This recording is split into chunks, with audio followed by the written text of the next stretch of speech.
আমি একটা মাদ্রাসা করেছি উত্তর আর পশ্চিম পাশে, সাভারের বিরুলিয়া ইউনিয়ন, উত্তর আর পশ্চিমে নদীর ওই পার। জায়গাটা সম্পূর্ণরূপে মহল্লাটা খ্রিস্টান এলাকা।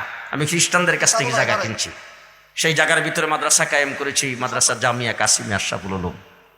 এই মাদ্রাসা হেফজখানা নুরানি মক্তব, এবং এই এলাকার আলহামদুলিল্লাহ এখন আস্তে আস্তে কিছু মুসলমান এলাকার মধ্যে এসে বাড়িঘর বানতেছে।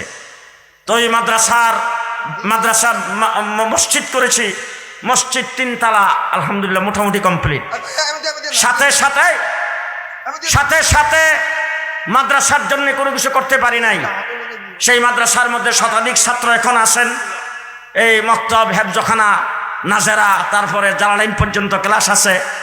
মাদ্রাসার কোনো ঘর দরজা এখনো করতে পারি নাই। একটা বিল্ডিংয়ের কাজে ধরছি। আপনাদের কাছে শুধু দোয়া চাই, আপনারা দোয়া করবেন আল্লাহ যেন গাইবী সাহায্যের দ্বারা সেটা করাইয়া দেয়। আপনাদের কাছে একটা এলান থাকলো, আমার এলান, আহ্বান, সেটা হলো 1 ফিট জায়গার কাজের মূল্য মাত্র 1,500 টাকা। 1 ফিট। সব আমার ধর্ম আমাকে যে উৎসব পালন করতে সেই দিবে, আমি সেটাকে পালন করব। আমার ধর্ম যেটাকে কবুল করবে না সেটা আমি পালন করব না। আমি একজন মুসলমান।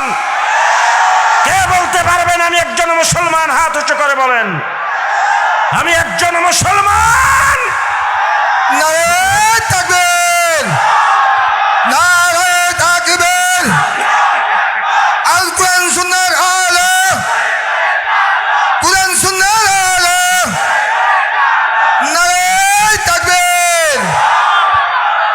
আমার আদর্শ হবে আল্লাহর নবীর আদর্শ, আমার আদর্শ হবে সাহাবায়ে কেরামের আদর্শ। সুতরাং সাহাবীর নমুনা আমি কায়েম করব, নবীর আদর্শ আমি কায়েম করব।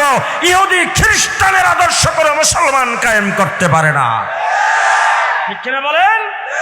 সুতরাং আমার ভাইরা খেয়াল রাখতে হবে, কোন দিক থেকে আবার ইমান চলে যায় কিনা। খাতির রাখবো কার সাথে? কার সাথে খাতির রাখবো? আল্লাহর সাথে খাতির রাখবো। রাখতে হইলে মাধ্যম মুহাম্মাদুর রাসূলুল্লাহ সাল্লাল্লাহু আলাইহি ওয়াসাল্লামের জিন্দেগি, ঠিক না বেঠিক?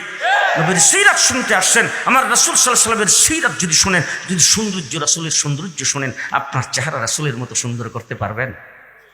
পারবেন? সম্ভব না, সম্ভব না, সম্ভব না। রাসূল সাল্লাল্লাহু আলাইহি ওয়াসাল্লামের শরীর থেকে গাম বের হতো, সেই গামটা মেশকে আম্বর চাইতে বেশি সুগন্ধি ছিল। আপনার গাম কি এরকম মেশকে আম্বর চাইতে বেশি সুগন্ধি করতে পারবেন?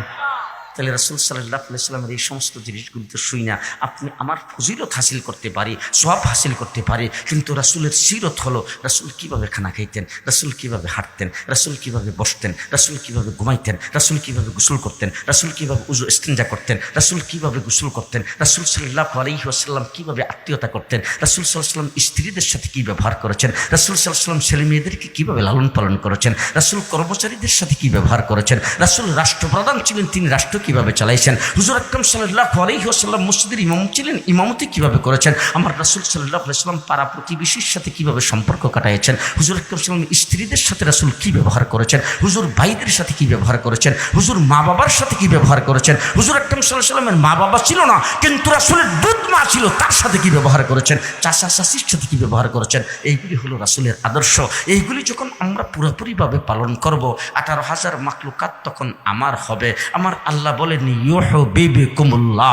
শেষ কথা আমি আপনাদের সামনে বলে দিচ্ছি, ইউহিব্বুকুমুল্লাহ। তুমি আমার সাথে খাতির লাগাইবা, তুমি আমার সাথে লাইন লাগাইবা, তুমি আমার সাথে সম্পর্ক লাগাইবা। ও দুনিয়ার মানুষ, ভালো করে জেনে রাখো, তোমাদের মধ্যে যদি কোনো ব্যক্তি বড় লোক হয়, বড় লোক কিন্তু তোমাদের মহল্লায় বাড়ি করে না, সে গুলশান ধানমন্ডি যায় বাড়ি করে, সে কিন্তু যে উত্তরায় বাড়ি করে। আবার এর চাইতে বেশি বড় লোক হইলে কানাডার বেগম পাড়ায় যায় বাড়ি করে। সুতরাং বড় লোক কিন্তু থাকে না। তাহলে সবচাইতে বড় হইলাম আমি আল্লাহ। তুমি আল্লাহকে এত তাড়াতাড়ি কোথায় পাইবা? ইউহিব্বুকুমুল্লাহ। তুমি আমাকে পাওয়ার জন্য কোনো ফিকির করা লাগবে না, তুমি আমাকে পাওয়ার জন্য তালাশ করা লাগবে না। আমি আল্লাহ আমার হাবিবের সুন্নতের উপর যে আমল করবে, আমি তার সঙ্গে তাকে বিছড়ে বাড়ি করে তার সাথে লাইন লাগাবো। আমি আল্লাহ তোমাদের সঙ্গে লাইন লাগাবো। আল্লাহ পাক সবাইকে তৌফিক দান করুক। সকলে বলেন আমিন, আরো জোরে বলেন আমিন। সিরাতুন নবী মাঠ বাংলাদেশে দ্বিতীয় আরেকটা আছে কিনা আমার জানা নাই, আমার জানা নাই। আছে কারো জানা? সিরাতুন নবী রাসূলের সিরাতের নামে মাঠ, এটা বাংলাদেশের আর কোথাও নাই। মাধবদীবাসীকে ধন্যবাদ জানাই, বিবির কান্দিকে ধন্যবাদ জানাই। এই মাঠের ইজ্জত এবং সম্মান আপনাদের রক্ষা করতে হবে। রাজি আছেন? প্রত্যেক বছর এখানে এই মাহফিল হবে ইনশাআল্লাহ। রাজি আছেন তো ইনশাআল্লাহ? আল্লাহ কবুল করুক, সকলে বলেন আমিন। আর জোরে বলেন আমিন। এই মাহফিলের উসিলে আল্লাহ পাক অত্র এলাকাকে হেদায়েতের নূর দিয়ে আল্লাহ ভরপুর করে দাও। প্রত্যেকটা মানুষকে নবীর সিরাত মানার তৌফিক আল্লাহ পাক দান করুক। সকলেই বলি আল্লাহুম্মা আমিন। আমি আপনাদের কাছে দোয়া চাই। আমি একদিন এখানে আসছিলাম, কোথায় থেকে যেন, এই মুসা, তখন তার ছেলে বয়স ছিল ছোট বাচ্চা মানুষের মতো, আমাকে এখানে এনে মাঠটা দেখাইছিল, দেখাই বলছিল হুজুর এটা সিরাতুন নবী মাঠ, সিরাতের নামের ওয়াকফে করা। তখন কিছুদিন মাহফিলটা বন্ধ ছিল। আমি তাকে বলছিলাম এবং পরবর্তীতে কিছু মুরব্বীদেরকে বলছিলাম যে এখানে মাহফিলটা শুরু করেন। এবং প্রথম এইখানে বন্ধ থাকার পরে আমি এখানে আসছি, প্রথম চালু হয়েছে। এরপর থেকে আমার মনে হয় আমার কোনোদিন মিস হয়েছে কিনা জানি না, হয়তো মাঝে মধ্যে মিস হয়েছে কিনা জানি না আমি। যাই হোক, আমি আসতেছি ইনশাল্লাহ। হায়াতে যতদিন আল্লাহ বাসায় রাখে ইনশাল্লাহ আপনারা ডাক দিবেন, পাবেন। আমার ভাইরা 19 মাস কারাগারে ছিলাম, 19 মাস। হযরত মাওলানা খালেদ সাইফুল্লাহ আইয়ুবী অসুস্থ অবস্থায় কারাগারে ছিল প্রায় 1 বছর। জেল জুলুম একমাত্র আল্লাহর জন্য। আমি আপনাদের কাছে দোয়া চাবো, এই দেহটা আল্লাহ পাক যতদিন সচল রাখেন, যতদিন আল্লাহ পাক এই দেহের ভিতরে রূহ রাখেন, আল্লাহ যেন দ্বীনের খেদমত করতে করতে দুনিয়ার থেকে শেষ নিঃশ্বাস ত্যাগ করার তৌফিক দান। দ্বীনের খাদেম হিসাবে যেন আল্লাহ পাক কবুল করেন। এই মাধবদী সিন্ধির মানুষ আমাকে মহব্বত করেন, যদি মহব্বত না করতেন এইভাবে দাঁড়ায় থাকতেন না। এই মানুষগুলি দাঁড়ায় আছে যে দাঁড়ানো অবস্থায় তাদের টাইম কতক্ষণ গেছে মনে হয় খবরও নাই। এইভাবে আমাকে যারা ভালোবাসেন, মহব্বত করেন, আমি আপনাদের কাছে দোয়ার জন্য বলছি, দোয়া চাই।